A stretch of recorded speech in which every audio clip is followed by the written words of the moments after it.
안녕하세요. 오늘도 사연살롱을 찾아주셔서 감사합니다. 40대 초반 여성이에요. 언젠가 유명 연예인 부부가 TV에 나와서 인꼬부부로 사는 비결을 얘기한 적이 있어요.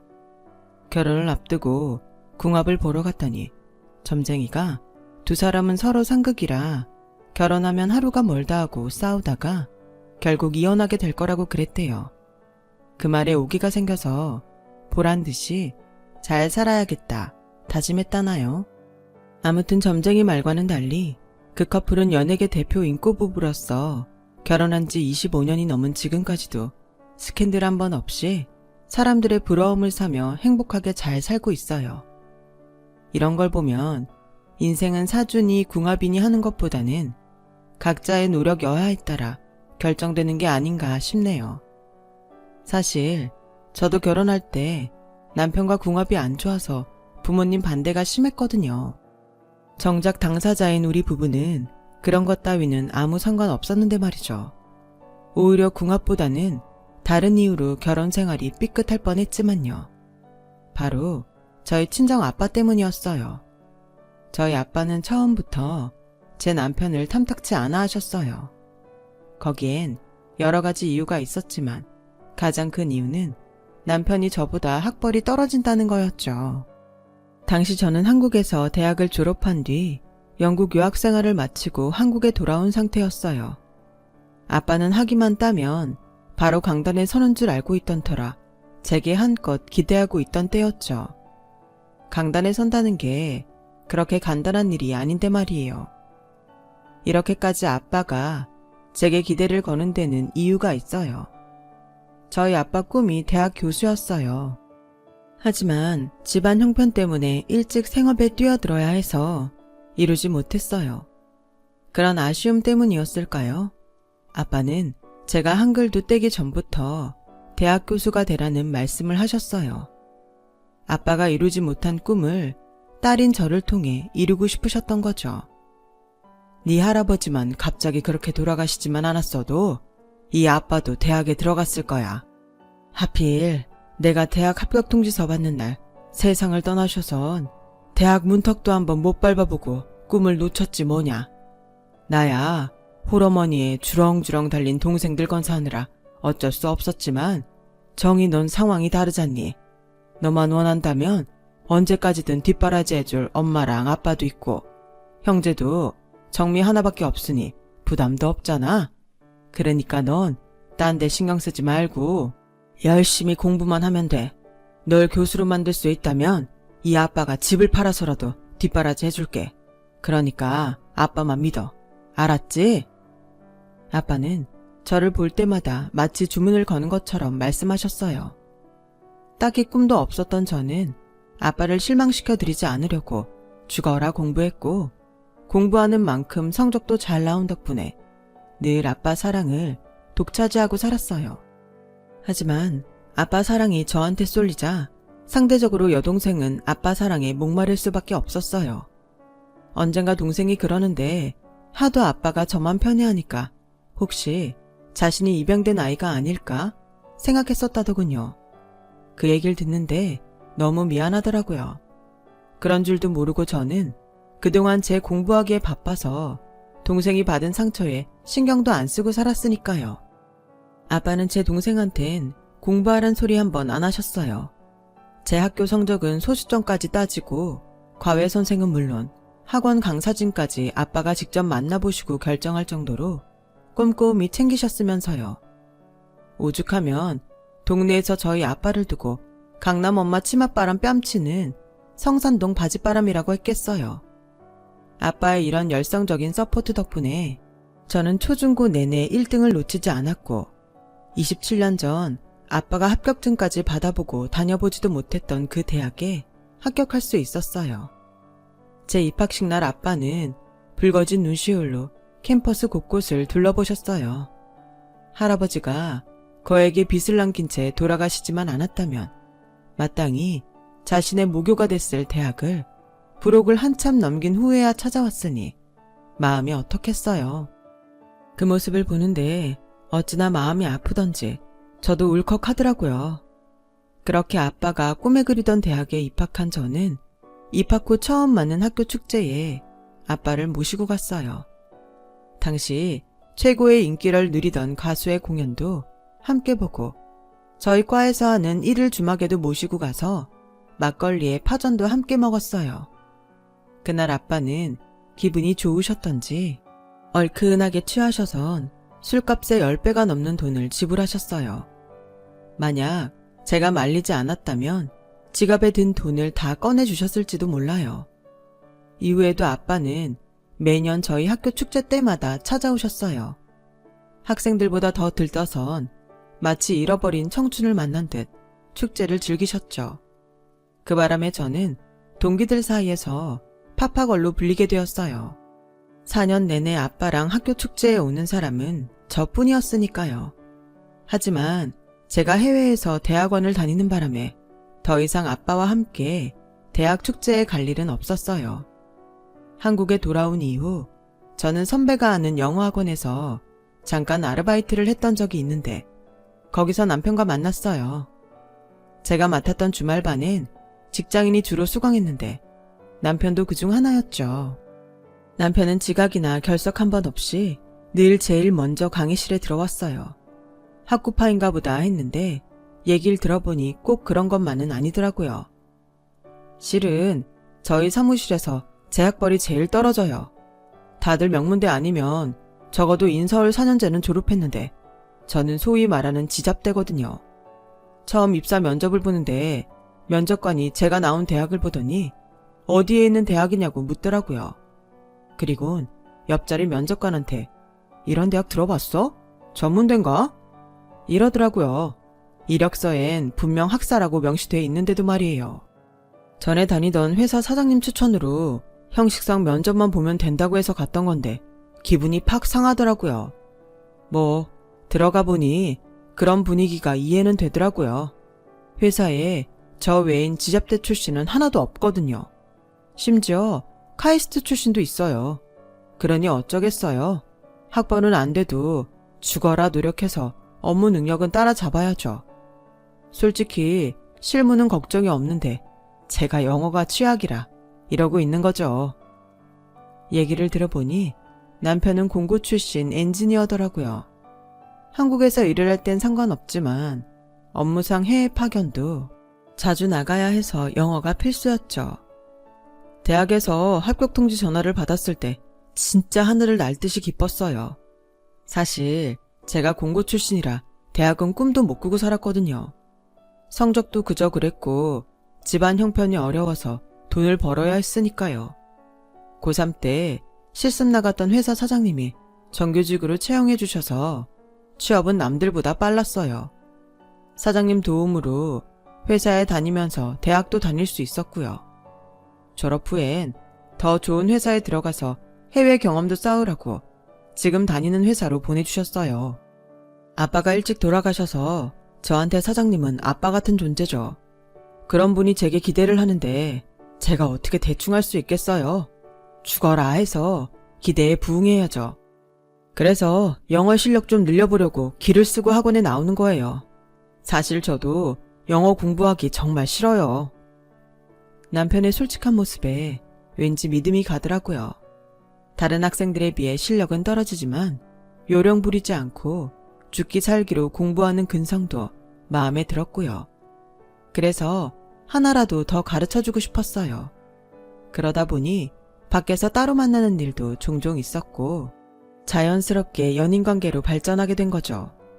문과인 저와는 정반대 분야 사람이라 평소 대화 주제도 많이 다르고 사물을 보는 관점도 많이 달랐지만 인연이 되려고 그런 건지 다르다는 게 불편하거나 싫기보다는 신기하고 신선해서 좋더라고요. 계산력이 떨어지는 저와 달리 계산과 공간 인지력도 좋아서 도움도 많이 받을 수 있고요. 하지만 앞에서 말씀드린 것처럼 저희 아빠는 제 남편을 마음에 들어하지 않았어요. 대놓고 싫은 티를 팍팍 내곤 하셨죠. 게다가 여동생이 저와 비슷한 시기에 결혼을 했는데 재부 스펙에 비해 제 남편이 많이 딸려서 비교까지 당하게 되었어요. 사실 재부는 제 맞선 상대였는데 제가 부모님 몰래 남편과 연애를 하던 중이라서 여동생을 대신 내보냈는데 성향이 잘 맞았는지 결혼까지 이어지게 된 거예요. 나중에 이 사실을 알게 된 아빠는 엄청 화를 내셨지만 남주기 아까운 사윗감을 아무튼 당신 딸 중 하나가 잡은 거니 더는 별 말씀 안 하셨어요. 물론 그 일로 여동생은 기분이 많이 상했었지만 말이에요. 난 잘난 남자랑 결혼하면 안 돼? 나도 한 번쯤은 언니보다 좋은 거 가져도 되는 거 아니야? 아빠는 왜 매번 좋은 건 다 언니가 누려야 한다고 생각하는데 우리 성수씨 언니가 아니라 나한테 반했고 그래서 나랑 결혼하는 거야. 내가 언니 거 가로챈 게 아니라 그 사람은 처음부터 내 거였다고. 아빠가 언니한테 실망했다면 그건 언니한테 화풀이 하라고. 괜히 축복받아야 할 내 결혼까지 엉망으로 만들지 말란 말이야. 동생은 아빠 앞에서 그동안 쌓였던 울분을 터뜨렸어요. 동생 말이 틀린 게 하나 없었죠. 그래서 아빠도 동생의 결혼에 대해 더는 아무 말씀 안 하셨어요. 제부는 중학생 때 미국으로 유학을 떠난 아이비리그 MBA 출신으로 뉴욕 증권가에서 일하다가 현재는 한국 대기업에 다니고 있었어요. 연봉도 높고 회사 내 직급도 높아서 누구나 탐내는 신랑감이었죠. 거기다 인물도 꽤 좋았고요. 자기관리가 철저해서 운동과 식단도 스스로 관리하는 타입이었어요. 사교적인 데다 은근히 과시욕도 있고 명품에 관심이 많은 편이었죠. 저와는 완전 상극인 사람이었어요. 그날 제가 선자리에 나갔다 하더라도 우리가 연결될 일은 전혀 없었어요. 아빠만 그걸 인정하고 싶어 하지 않았다는 게 문제였죠. 여동생은 저보다 3개월 일찍 식을 올렸어요. 집안 어른들은 언니가 먼저 하는 게 맞지 않냐고 했지만 어렵게 구한 시간 강사 자리를 두고 시간을 뺄 수가 없어서 그냥 동생 먼저 하라고 했어요. 동생은 마포에 있는 40평대 아파트에 신혼살림을 차렸는데 전세도 아닌 자가라고 하더군요. 제부 월급도 많았지만 제부 집안에 돈이 많아서 부모님이 해준 집이었죠. 그걸 본 아빠는 제 남편을 쪼기 시작했어요. 동생은 40평대 아파트에서 사는데 언니가 20평대 빌라에서 사는 게 말이 되냐? 게다가 자가도 아니고 전세가 뭐야? 아니, 내 딸이 왜 그런 구질구질한 데서 살아야 되냐고? 너 입 있으면 말 좀 해봐라. 네가 학벌이 있기라냐, 직장이 번듯하기라냐. 이도저도 아니면 돈이라도 있어야지. 아우, 저런 놈 믿고 사는 내 딸만 불쌍하지. 그러게, 아빠가 골라주는 남자 만나 평생 떵떵거리고 살 일이지. 뭐하러 저런 거지 같은 놈을 만나 고생이야. 내가 너 이러고 살라고 지금까지 내가 금이야 오기야 키웠는 줄 알아? 좀 있으면 교수까지 될 녀석이 왜 급도 안 맞는 놈이랑 살겠다고 그 난리냐고. 정희야, 지금이라도 안 늦었으니까 아빠 말 듣고 이 결혼 그만둬라. 예식장비며 그간 혼수 준비한 거 아빠가 다 물어줄 테니 이 결혼 무르자. 응? 결혼식이 2주도 채 안 남은 상황에도 아빠는 결혼을 무르자고 하셨어요. 어떻게 하면 딸 옆에서 도둑놈 같은 녀석을 떼어낼까 그 궁리만 하는 것 같았죠. 아빠가 그럴수록 저는 남편 보기 민망해서 미치겠더라고요. 시작부터 환영받지 못한 결혼은 이후에도 별반 나아지지 않았어요. 아빠는 툭 하면 제부랑 제 남편을 비교하기 시작했고 틈만 보였다 하면 제 남편을 깎아내리기에 급급했죠. 그런데도 남편은 언제나 천연덕스러운 표정으로 아버님, 아버님 하면서 저희 아빠를 따랐어요. 면박을 당하면 웃어 넘기고 욕을 들으면 껄껄껄 웃어 넘겼죠. 그런데 이런 상황이 지속되니까 여동생이랑 제부도 제 남편을 우습게 할지 뭐해요. 을에 몸쓰는 일은 제 남편한테 맡기고 지들은 상전처럼 아빠 옆에 앉아 손가락만 까딱까딱 하더라고요. 나한테 그러는 건 몰라도 내 남편한테 그러는 걸 보니 속에서 천불이 났어요. 그래서 동생을 불러 한마디 했더니 그러지 뭐해요? 언니, 자리가 사람을 만드는 거야. 형부가 변변치 못해서 맞사위 노릇 제대로 못하니까 손아래 사람한테도 대접 못 받고 사는 거 아니야. 그런데 왜 우리 탓을 해? 탓하려거든 못난 형부 탓을 해야지. 그리고 국간에서 임신한다고 형부도 우리 그이처럼 아빠 엄마한테 돈 좀 쓰라 그래. 그럼 지금보단 예뻐할지 누가 알아? 돈 안 쓰고 날로 먹으려 들면 안 되지. 이 기집애가 이러고 나오는데 어찌나 열이 나든지 생각 같아선 한 대 패주고 싶더라니까요. 이런 내 마음도 모르고 남편은 마치 처갓집 개마냥 굳은 일도 마다하지 않고 아빠 앞에서 꼬리까지 흔들며 충성을 다했어요. 그런다고 변하는 건 하나도 없는데 말이죠. 매번 친정에 갈 때마다 내 속은 타고 남편은 사람 취급도 못 받자 저도 더는 친정에 가기 싫더라고요. 그럴 때마다 남편은 그러더군요. 아버님이 당신 아끼는 마음이 커서 그러시는 걸 우리가 이해 안 하면 누가 이해하겠어. 처가에선 내가 역적 죄인인 건 당연한 거지. 뭐 하나 가진 거 없는 놈이 당신 같은 사람을 욕심내고 뺏었으니 안 그래? 아버님 생신인데 우리가 안 가면 얼마나 서운하시겠어. 그러니까 어서 준비하고 가자. 시간이 지나면 아버님도 나를 사위로 받아주시겠지. 그때까지는 내가 열심히 노력할게. 그러니까 당신도 마음 풀어. 내 속이 이런데 이 남자 속은 어떨까 생각하니 더는 고집을 못 부리겠더군요. 그래서 차마 안 떨어지는 발걸음을 이끌고 친정으로 향했어요. 도착해보니 동생는 이미 와 있었어요. 이번에도 제부는 100만 원을 호가하는 고급 양주를 사들고 왔더라고요. 우리는 고작 10만 원대 영양제 세트를 사왔을 뿐인데 말이죠. 자리에 앉기도 전에 손이 부끄러워서 차라리 지금이라도 나가서 현금을 좀 빼올까 싶더라고요. 그런데 그 순간 남편이 돈 봉투를 찔러주지 뭐해요. 비상금 좀 털었는데 얼마 안 돼. 이따 선물 드릴 때 이것도 같이 드려. 내가 드리면 안 받으실 테니까 당신이 준비한 걸로 하고. 남편이 건넨 돈 봉투에는 5만 원권 10장이 들어있었어요. 한 달 월급이라고 해봐야 밥값하고 차비 빼면 얼마 남지도 않는데 이 돈을 어떻게 모았나 싶더군요. 주말마다 친구들이랑 공차러 간다고 나가더니 아마도 그때 알바를 뜬 게 아닐까 생각됐어요. 어렵게 모은 돈 장인한테 내밀면서도 정작 자신 돈이란 소리 한번 못하고 내 뒤에 서 있는 남편을 보니 내가 이 남자한테 무슨 짓을 하고 있나 참담하기 그지없더라고요. 그래서 아빠한테 선물은 제가 산 거고 돈 봉투는 남편이 준비했다고 했더니 그 말을 들은 아빠가 돈 봉투를 바닥에 휙 던지지 뭐예요. 누가 네 놈 보고 이런 거 해오라든? 이럴 돈 있으면 내 딸 부려먹을 생각 말고 대학 교수 만드는 데다 써라. 잘난 내 딸 데려다가 언제까지 보따리 강사로 썩힐 셈이야? 아빠, 그게 왜 이 탓이에요? 내가 능력이 그 정도밖에 안 되니까 아직 교수가 못 된 거지. 이의가 못하게 말린 거 아니잖아요. 그런데 무슨 말을 그렇게 해요? 아빠가 자꾸 이러시면 저희 다시는 여기 안 와요. 오늘도 내가 안 온다고 하는 거 이의가 아빠 걱정시키지 말자고 억지로 데려온 거예요. 자기 쓸 용돈도 모자란데도 아빠 드린다고 한 푼 두 푼 모아서 가져온 사람이라고요.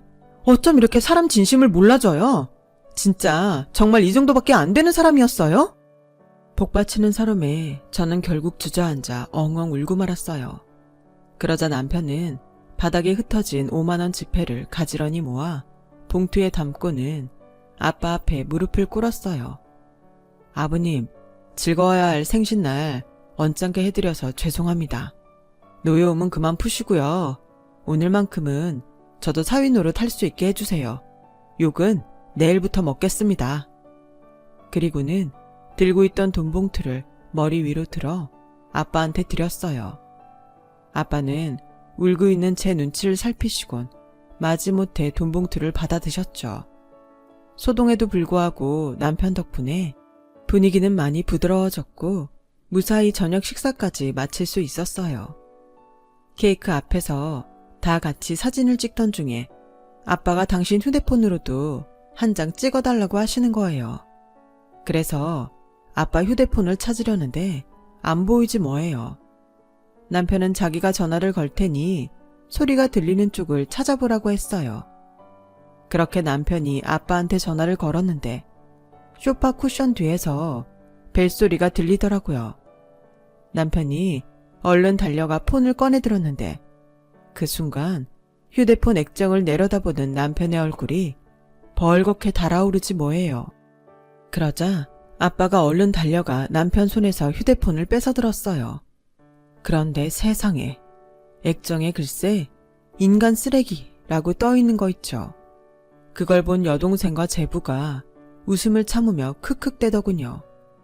그 순간 저는 온몸에 힘이 쫙 빠지는 기분이 들었어요. 아빠는 아무 일 없다는 듯 자리에 앉으셨지만 민망했는지 제 남편 쪽으론 눈길도 못 주시더라고요. 잠시 멍하게 서 있던 남편은 조용히 겉옷을 챙겨들었어요. 그리고는 싸늘하게 굳은 표정으로 다가와 아빠한테 말했어요. 그동안 아버님 사위가 되려고 저 엄청 노력했습니다. 저도 욕먹으면 가슴 아프고요. 아랫사람들 앞에서 면박당하면 귀가 빨개질 정도로 창피합니다. 그래도 오죽하면 아버님이 나한테 이러실까 참고 또 참았는데요. 이제 더는 못하겠습니다. 제가 아무리 노력해도 아버님한테 저는 인간 쓰레기일 뿐이니까요. 앞으로는 죽어도 이 집에 발들일 일이 없을 겁니다. 이 사람은 아버님 딸이니 제가 말리진 못하겠지만 앞으로 태어날 아버님 손주는 절대로 볼 수 없을 겁니다. 남편은 주먹을 부르르 떨며 집을 나갔어요.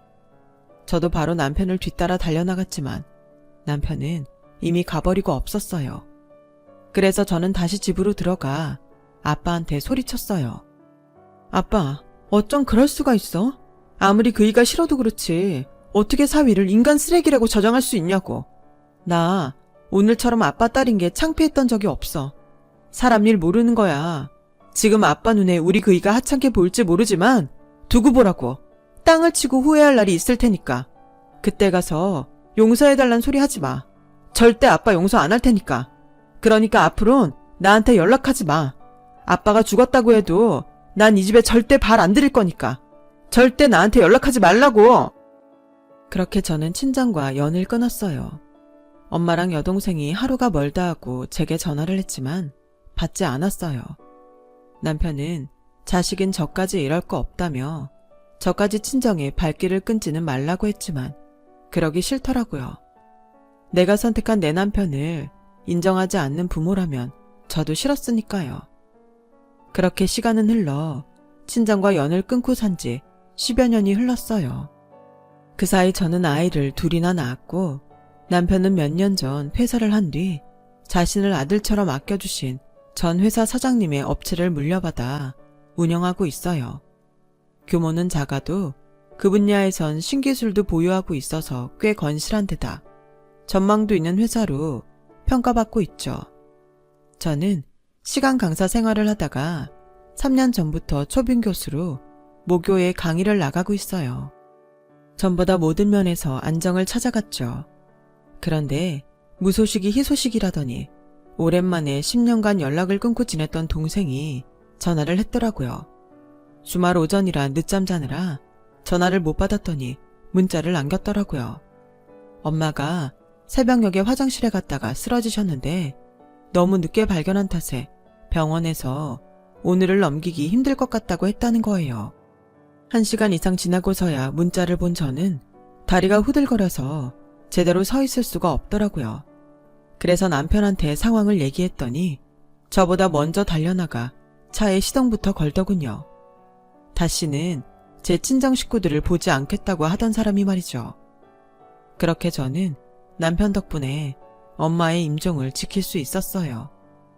장례식을 치르는 내내 남편은 빈소를 지키며 상주 노릇을 해주었어요. 게다가 경황 없는 아빠와 우리 자매를 대신해 장례식 전반의 일들을 직접 처리해 주었어요. 그런데 그동안 아빠의 편애를 받으며 사위 대접 톡톡히 받아온 제부가 장모 장례식에 코빼기도 안 보이지 뭐예요. 동생한테 물었더니 업무가 바빠서 그렇다고 하는데 그게 말이 되나요? 결국 제부는 장례식이 끝날 때까지도 나타나지 않았어요. 장지에도 나타나지 않았고요.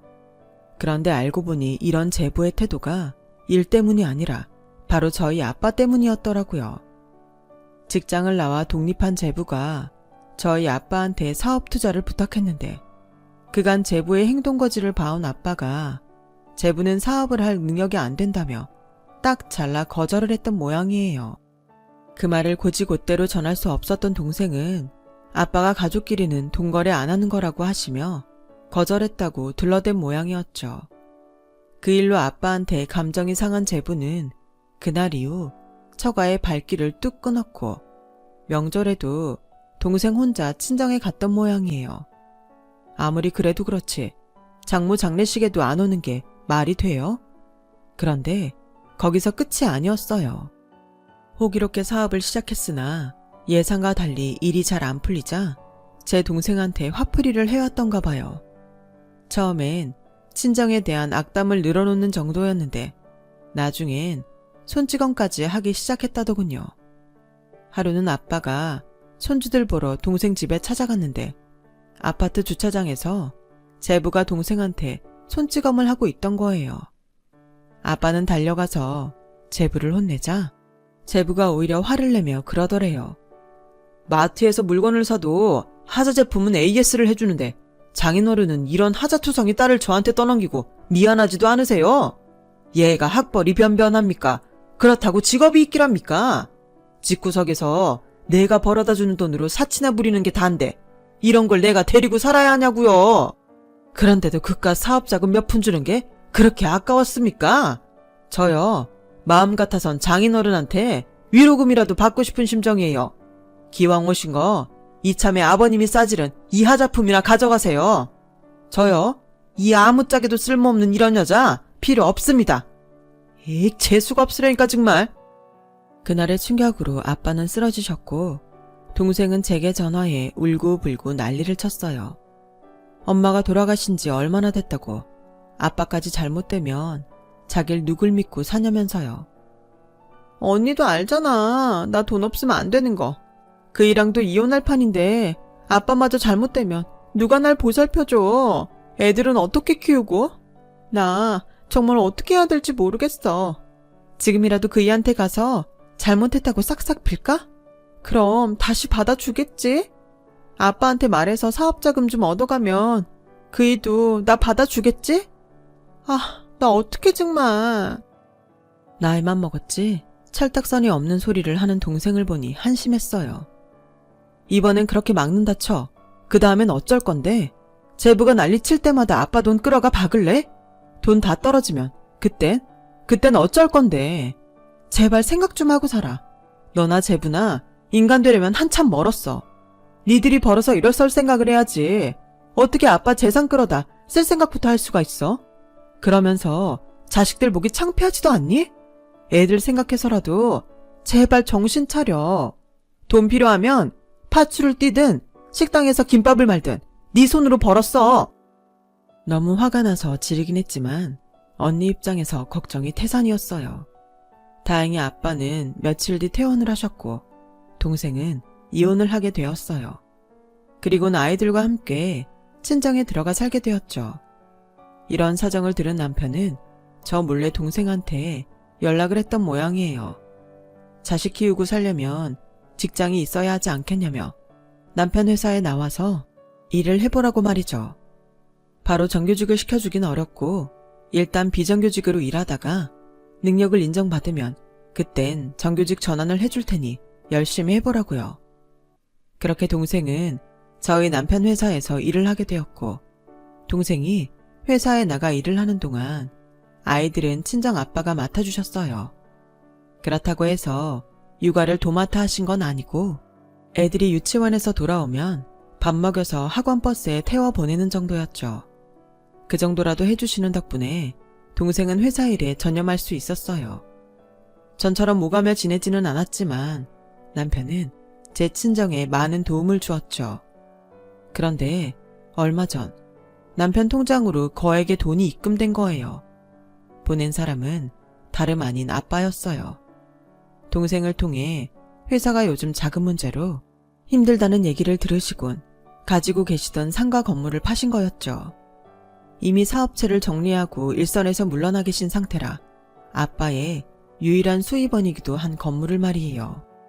그 사실을 알게 된 남편은 돈을 돌려드리려고 10여 년 만에 제 친정에 찾아갔어요. 그런데 아빠가 한사코 거절을 하시며 그러시더래요. 난 투자를 했을 뿐이네. 자네가 수익을 올려서 이익금을 배당해주면 될 거 아닌가. 사업을 하다 보면 바람도 맞고 때론 태풍도 맞는 법일세.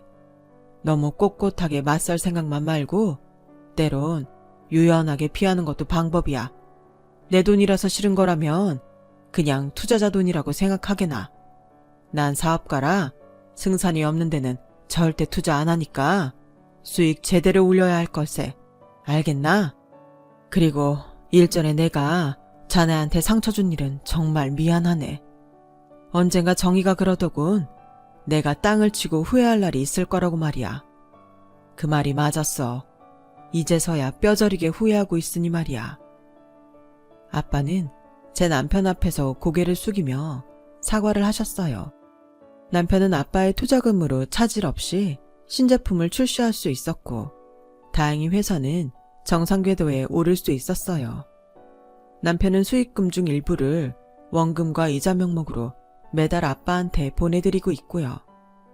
한때 제 남편한테 씻을 수 없는 상처를 준 아빠였지만 지금은 누구보다 든든한 제 남편의 후원자가 되셨어요.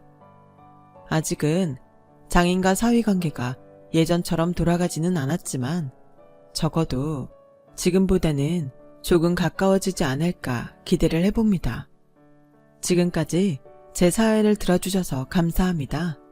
들어주신 분들 모두 가족과 항상 건강하고 평안하시길 바랍니다. 여러분, 사연 댓글에 응원과 현명한 조언 부탁드려요. 좋아요와 구독은 저에게 큰 힘이 됩니다. 오늘도 좋은 일 가득하세요.